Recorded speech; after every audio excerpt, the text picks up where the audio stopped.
Hey everyone, welcome back to 1303. We're in week 7 now, and this is a video that I am making to break down the concepts of ethos, pathos, and logos to you in just a little bit more detail. This is not meant to be a primer on these things. This isn't meant to be start to finish covering everything. Last week I dropped a video in our agenda and assigned you reading that is covering these, and that provides sort of like the dictionary definition of these.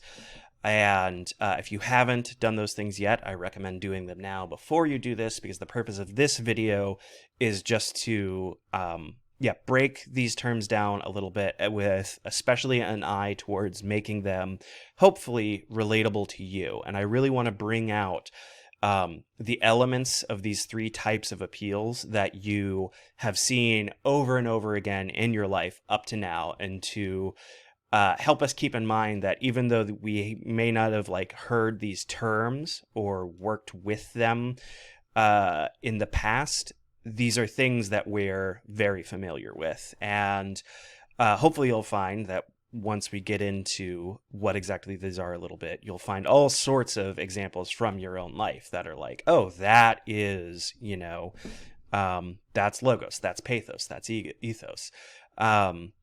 And so just remember that if you've ever had someone try to sell you something, or if you've ever had someone argue with you, if you've ever had a parent tell you that you need to do your chores, if you've ever been debating with a friend over why a movie was or wasn't good, then you've used and had used on you ethos, pathos, and logos. These are just fancy old terms for something that everyone experiences. So I say that just to remind you, like so many other things that we're covering, that if you feel a little bit lost, or you're not super confident about what exactly we're getting into, just about all of it is stuff that you've experienced before and that you already know. We're just applying names to it to help you identify it a little bit more readily. And so with that in mind, my next point is that we're going to be throwing these specific terms, ethos, pathos, and logos, around a decent amount in this course, and they'll probably come up again in 1304. After that, most likely, you will never use these actual terms again. What you will use are the concepts behind the terms, whether you realize it or not.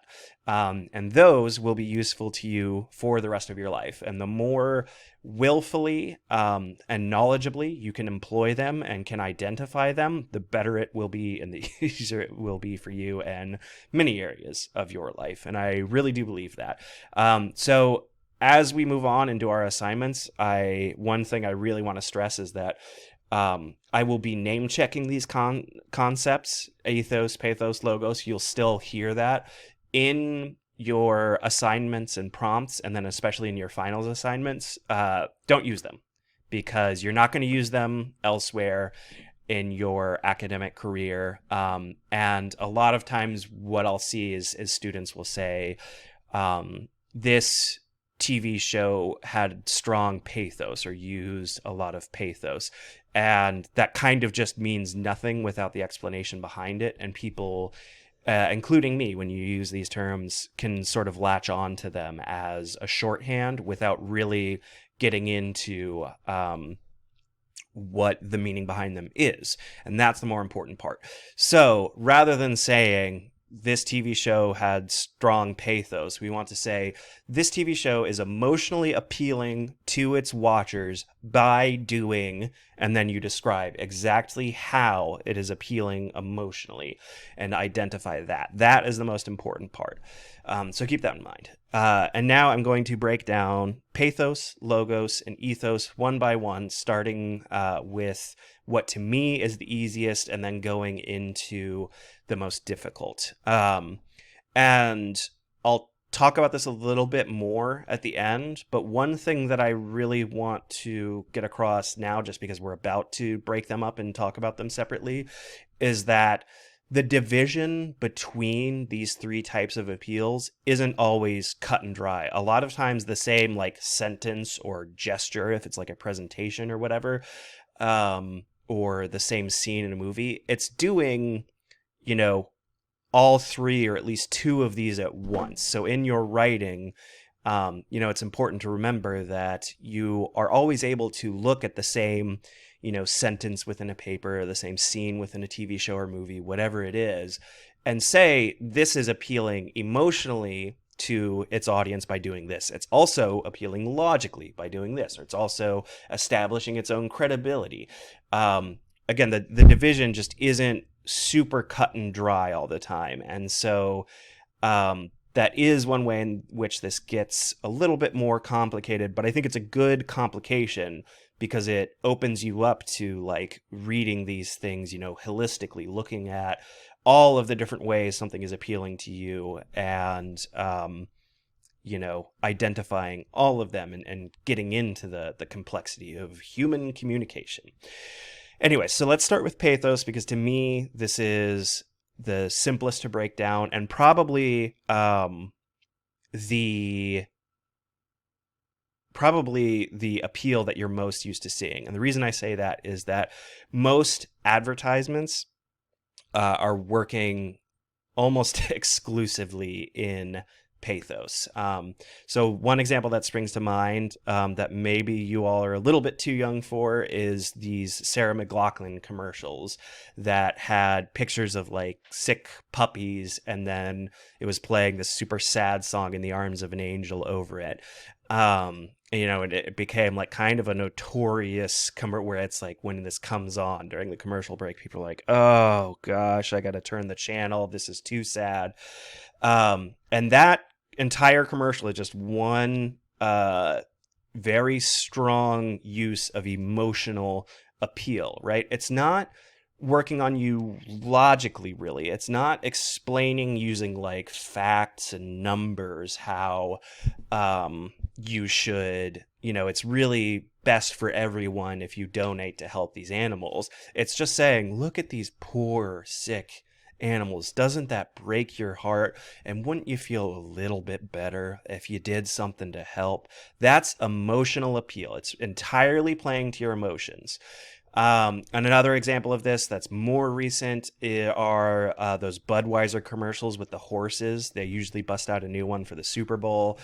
And every time it's like you see these giant majestic horses, and I think the most recent one that I saw, it was like a dog gets lost and the Budweiser horses help the dog find its way home, and they like protect it from a wolf and all this stuff. And the important thing about that is none of that really has anything to do with Budweiser beer, right? It's not saying this beer is more refreshing or has fewer calories or anything like that. That's really an argument for why Budweiser beer is the best of all the beers or anything like that. It's just saying, doesn't this make you feel good?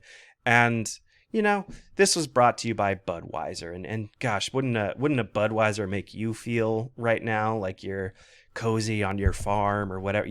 It's like purely emotional. That is pathos. Pathos is tugging on the heartstrings of your audience. And you see it all the time. Or like if you've ever had a friend ask to borrow money, right? And they say like, hey, I hate to do this. I wouldn't unless it was important. But my family's really struggling right now. And so if you could just, spot me with like $20 until payday, something like that. That's not a logical argument as to why it's good for you to give them the $20 or to lend them the $20. It's an emotional argument. It's saying like, don't you feel bad for me?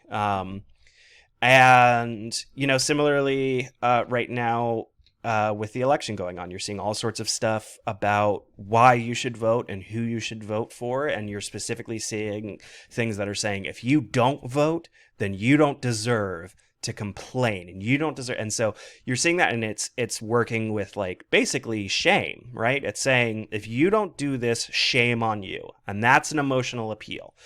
So let's jump to Logos and use that same thing to kind of get into that, because at the same time, you'll often see these videos that are saying, if you don't vote, shame on you, because you are jeopardizing X, Y, or Z, whatever value that the person who made that video believes in.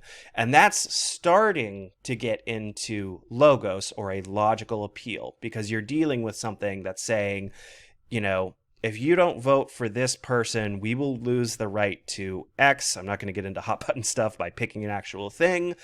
And there's a logical connection there, right? Vote for person Y or we lose X right. It's not a very strong logical appeal, but it's not just pathos either. You're seeing a little bit of both at the same time.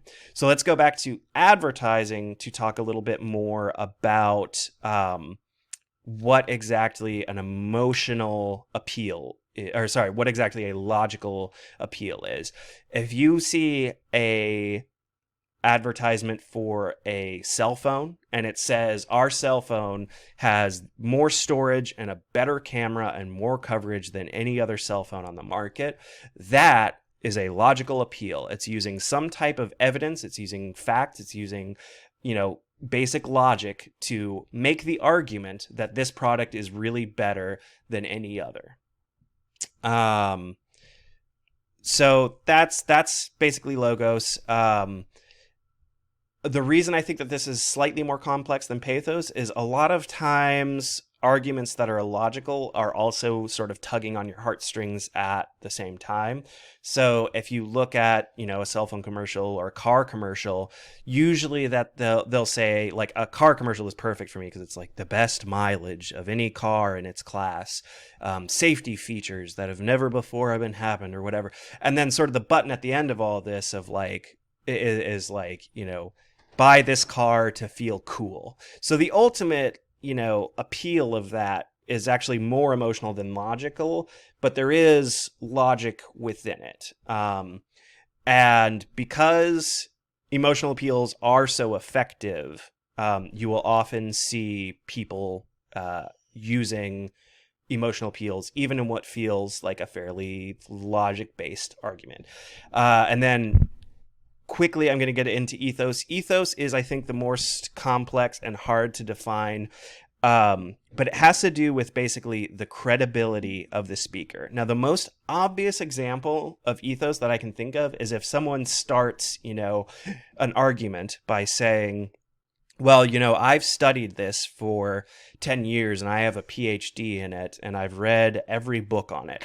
That is an appeal to ethos or the speaker's character. It's saying, I really am an expert here. You really should be trusting my opinion on this. It's not necessarily logical because they're not saying, I've read the book on this and all the books say, and then they start quoting statistics and stuff. Then you're getting into logic. It's just saying, I am an expert. That's really it. It's saying I'm a trustworthy person and it's communicating that. The reason I think ethos is the most difficult to get into and to really describe is that ethos is kind of this idea that like, when you make like a first impression of someone or something like that, that's all ethos. It's like what you intuit about the speaker and what your own biases even say about them before they even had a chance to speak, as they're speaking. It's like this kind of thing that almost communicates whether you want it to or not. So sort of an odd example of this is if one of you submitted to me a paper that was in like Comic Sans MS font, that speaks to your ethos as a writer, whether you want it to or not. It may just be that you didn't really think about the font or why would font matter or whatever. But as a reader, I'm going to see that this is in a sort of goofy, silly font and make, judgments about you as a speaker based on that. So ethos gets sometimes a little bit trickier to pin down. If someone is making a presentation, Their body language is part of ethos. Their tone of voice is part of ethos. It's why if you're in a debate or something and your voice is cracking and you sound nervous, people view that as a bad thing because they see it as speaking to your credibility as a speaker. So there's all these different things that play into that. I'm hitting the time limit of this video, and I really don't like to make these super long anyways, so I'm going to cut it short now. But hopefully this breaks down in more relatable terms what exactly we are talking about when we talk about ethos, pathos, and logos.